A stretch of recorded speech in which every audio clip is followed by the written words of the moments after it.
भगवान से एक बार संबंध जोड़ लेने के बाद भगवान भी उस संबंध को पूरे दिल से निभाते हैं। यह एकदम सच्ची बात है।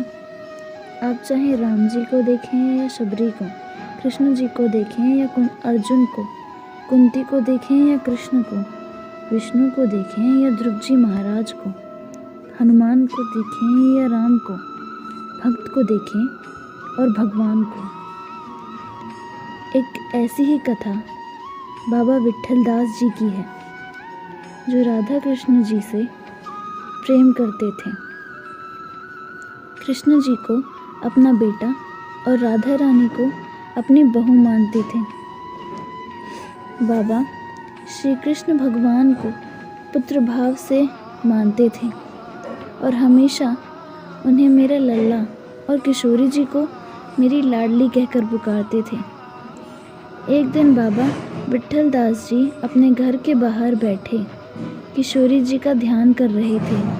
तभी एक चूड़ी बेचने वाली आती है और बाबा उसे बुलाते हैं और कहते हैं कि जा अंदर जाकर मेरी बहुओं को चूड़ी पहना कर आ और जो भी पैसे हों वो मुझसे आकर ले लेना। तब चूड़ी बेचने वाली अंदर चली गई और थोड़ी देर बाद बाहर आई और बोली, बाबा 8 रुपये हुए हैं। बाबा ने पूछा, 8 रुपये कैसे हुए? चूड़ी बेचने वाली ने कहा, बाबा तुम्हारी 8 बहुएं थीं और हर एक को मैंने 1 रुपये की चूड़ी पहनाई। लेकिन बाबा बोले, मेरी तो 7 बहू हैं और उनकी 7 बहू हैं, फिर ये 8 बहू कैसे? चूड़ी बेचने वाली ने कहा, बाबा मैं तुझसे झूठ क्यों बोलूँगी? अब बाबा का ज़्यादा बहस करने का मन नहीं था। उन्हें लगा कि अब इससे बहस करूँगा तो ठाकुर के ध्यान में विघ्न पड़ेगा। इसीलिए उन्होंने उस मनिहारी को 8 रुपये ही दे दिए और अपने युगल सरकार का ध्यान करने लगे। लेकिन उन्हें मन ही मन इस बात का दुख था कि चूड़ी बेचने वाली ने झूठ बोलकर उनसे ज़्यादा पैसे ले लिए थे, क्योंकि पूरे गांव में बाबा जी से कोई झूठ न बोलता था। वो इस बात की चिंता में थे कि मुझसे उस चूड़ी बेचने वाली ने झूठ क्यों कहा। रात्रि में बाबा को सोते हुए स्वप्न में किशोरी जी आती हैं और कहती हैं, बाबा ओ बाबा। बाबा मंत्रमुग्ध होकर किशोरी जी को प्रणाम करते हैं।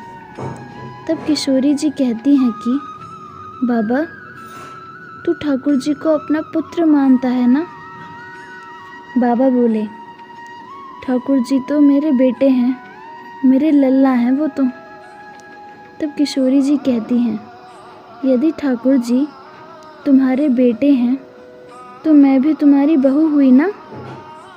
बाबा बोले, हाँ हाँ बिल्कुल बिल्कुल मेरी लाली। फिर किशोरी जी कहती हैं, फिर तू दुखी क्यों होता है जब चूड़ी बेचने वाली ने मुझे भी चूड़ी पहना दी तो?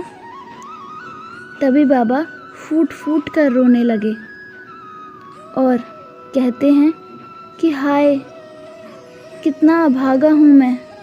मेरी किशोरी जी ने खुद मेरे घर आकर चूड़ी पहनी और मैं पहचान भी न पाया। तभी किशोरी जी भी मंत्रमुग्ध हो जाती हैं और बाबा की नींद खुल जाती है। और फिर अगले दिन वो चूड़ी बेचने वाली उनके घर पर फिर से आती है और बाबा कहते हैं कि आगे से 8 जोड़ी चूड़ी लेकर आना और मेरी सबसे छोटी बहू के लिए नीले रंग की चूड़ी लाना। धन्य है ऐसे भक्त जो किशोरी जी से, ठाकुर जी से अपना संबंध स्थापित करते हैं और उसे पूरी तरह से निभाते हैं।